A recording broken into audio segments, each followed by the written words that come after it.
Assalamualaikum warahmatullahi wabarakatuh.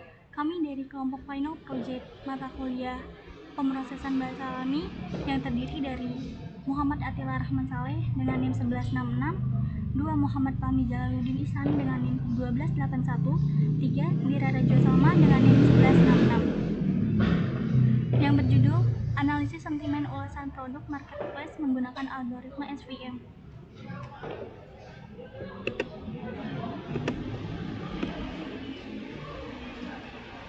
Tujuannya yang pertama untuk merancang model menggunakan algoritma teknik learning untuk menyelesaikan masalah kasus proyek akhir dengan menggunakan bahasa pemrograman. Yang kedua, menerapkan model dari algoritma teknik learning untuk menyelesaikan masalah kasus proyek akhir dengan menggunakan bahasa pemrograman.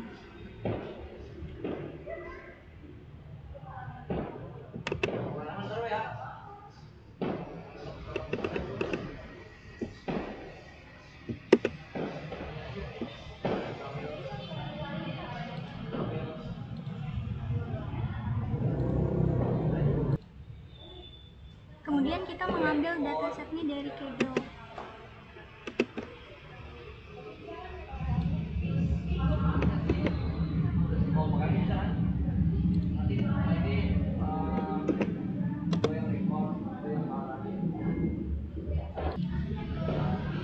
Kita mengambil datasetnya dari Kaggle. Di copy, paste.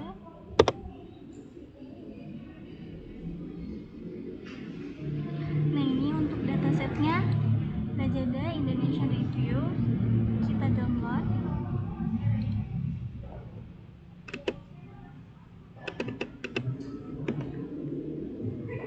Terdiri dari dua dataset. Yang pertama itu item. Ini untuk itemnya.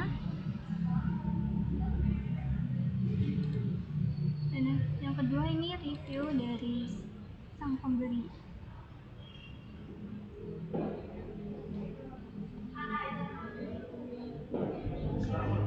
Kemudian lanjut ke tahap prosesnya.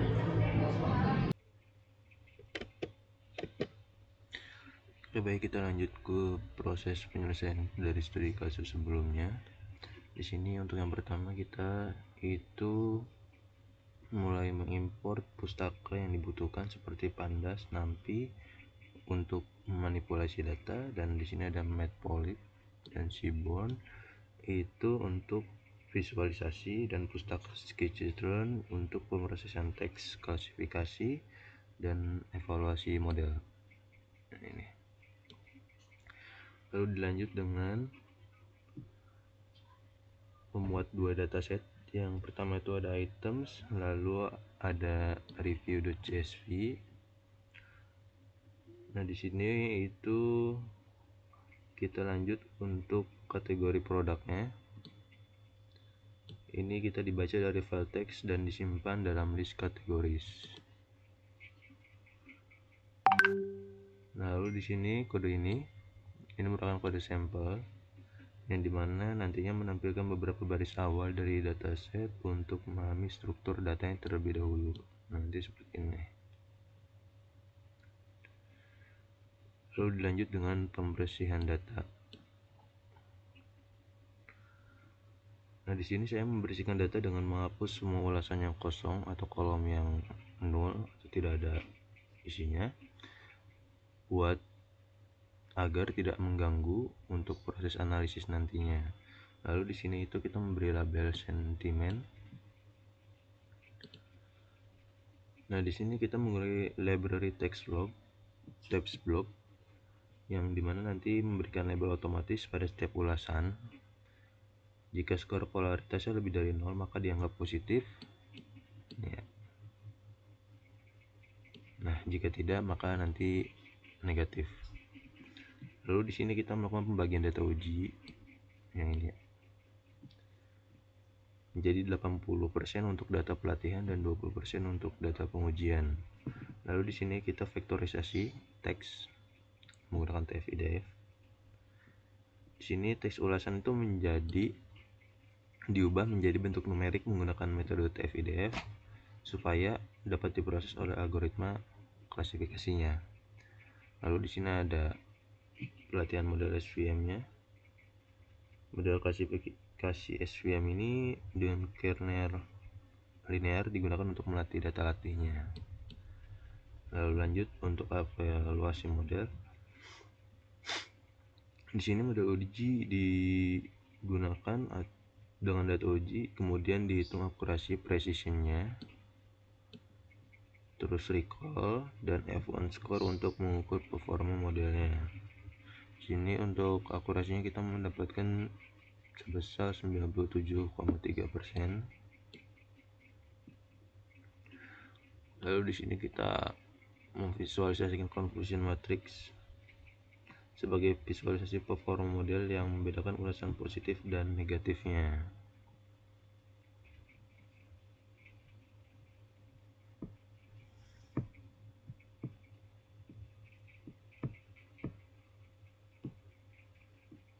Nah, lalu di sini kita ada untuk sentimen distribusi. Jadi di sini itu visualisasi ini menunjukkan berapa banyak review yang dikategorikan sebagai positif dan negatif. Di sini lebih condong ke negatif. Lalu yang terakhir yaitu distribusi sentimen.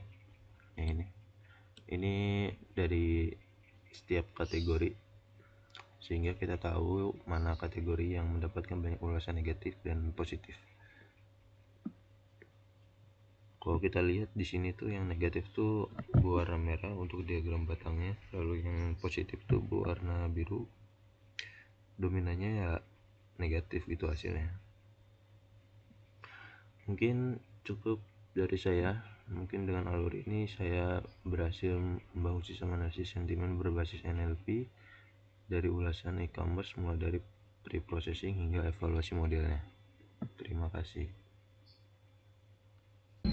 Baik, sebelumnya yang sudah dijelaskan oleh teman saya, kesimpulan dari tugas ini, penelitian ini berhasil membangun model klasifikasi teks untuk analisis sentimen ulasan produk di marketplace menggunakan algoritma support vector machine. Support vector machine ini untuk menganalisis sentimen ulasan produk pada marketplace Lazada. Model SVM terbukti efektif dalam mengelompokkan ulasan ke dalam kedua kategori sentimen, yaitu positif dan negatif, dengan tingkat akurasi sangat tinggi, yaitu mencapai 97,3%. Keberhasilan model ini tidak lepas dari tahapan pemrosesan teks seperti tokenisasi, stop word removal, stemming, transformasi TF-IDF. Dan model SVM yang dibangun terbukti efektif dalam memproses data teks dalam bahasa Indonesia dan dapat digunakan untuk klasifikasikan data baru secara otomatis. Hal ini menunjukkan bahwa pendekatan ini dapat diterapkan dalam skenario nyata seperti sistem rekomendasi atau monitoring opini pelanggan. Lalu sarannya, ada 3 saran. Itu satu, penelitian selanjutnya dapat mengeksplorasi algoritma lain seperti random forest, naive Bayes, atau model deep learning seperti LSTM dan BLRP. Kedua, volume dan kualitas dataset sebaiknya ditingkatkan untuk hasil yang lebih general dan akurat. Ketiga, sistem klasifikasi dapat dikembangkan lebih lanjut seperti aplikasi berbasis web atau integrasi dengan dashboard analitik. Cukup sekian dari kelompok kami. Assalamualaikum warahmatullahi wabarakatuh.